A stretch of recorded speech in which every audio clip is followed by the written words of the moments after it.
Charlene Barr had gone through a lot in her life's journey. She had been abandoned at birth with an incurable lung disease, then adopted into a loving family. In her teen years, she struggled with abandonment issues and anger, only to be renewed with a trip to Africa and inspired by children whose struggle she was all too familiar with. Now, as Charlene hears her worst news yet, her new perspective brings an idea that changes everything. She always had ill health. She was in and out of hospital all the time, but her health really started to dip.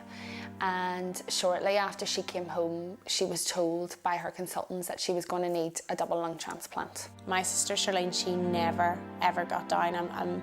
Never got down, never let her illness defeat her, ever. But this was the first time I remember ever seeing Charlene struggling, and she was so downer. I remember her lying on the table with her arms crossed and her head down, and that was hard for us to watch because normally she was the strong one for us whenever she faced obstacles in her health, and we as a family faced obstacles in our health because we faced everything together as a family. We talked together, everybody in the family was so shocked, and we just sat around the table and we asked, you know, God, how can this be?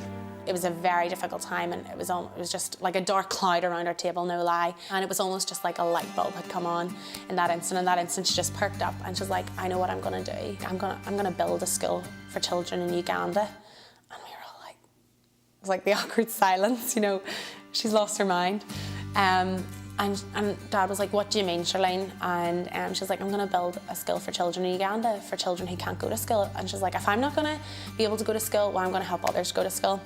You know, it wasn't what am I going to do, you know, my life could end at any stage. It was, you know, what am I going to do, because I don't want to sit around at home and do nothing. Within a matter of moments, it was a case of her eyes lit up, and it wasn't the Charlene that had been 5 minutes before. It was a completely different person, where the light was again in their eyes, and she was just really smiling, talking through, her hands excitedly moving. And we tried to almost bring in some realism into the situation, but she had got the bit between her teeth. She had this, and nothing was going to turn her. It went from like the mood being down here till we were up here. You'd have thought we were having a party and celebrating something, and we were celebrating something because that was the moment God laid his plan for her life on Charlene's heart. Charlene would set a target, and every time it was way beyond anything like was even possible. But every time without fail, that was raised by that time, if not above. Charlene would have broken many rules along the way with regard to best advice. On 2 occasions, she propelled down high buildings in Belfast to raise money. On 1 occasion, she came out of hospital with intravenous lines in her arm. Nobody would have been aware that day that she had just come out of hospital to come down a tall building on ropes. She was incredibly plucky. The people of Northern Ireland, especially young people, got behind her, and I think it was because they realised what a big heart and what a vision she had, and what a selflessness she possessed. I want to help make a difference in the lives of those children who have so little. Thank you for helping me achieve my dream. God bless you. She raised £120,000, which was nearly double what we'd originally set out for her to raise. Charlene's dream for the children had become a reality, but this joy was bittersweet. Back home, Charlene's health had taken a turn for the worst. I remember the machine stopped going. Dad got it sorted, and I remember it started going off again, and this time it didn't stop. And I just remember Rebecca screaming for Dad, and Dad came in, and Dad obviously knew that Charlene was taking her last few breaths, so he gathered all of us, my papa included, into the kitchen, and we were all like beside her as she was lying down, and we got to pray with her and talk to her. And I remember we even joked with her, even though she couldn't respond, we all got to joke with her, and it was honestly she was, my mum says it was just her eyes were so big. She was looking at something in the distance, and we're convinced that she could see God, because we were all saying, Charlene, I love you, but she couldn't hear. She was just, she had such a peaceful face. And the way that where the sofa is, we have glass around it, and it was almost like she was just looking into the garden with these huge eyes, and it was almost just Jesus was just saying, come home. She was going to something greater. She was being called home to God, and the bridegroom was going to the groom, and we just take peace in that.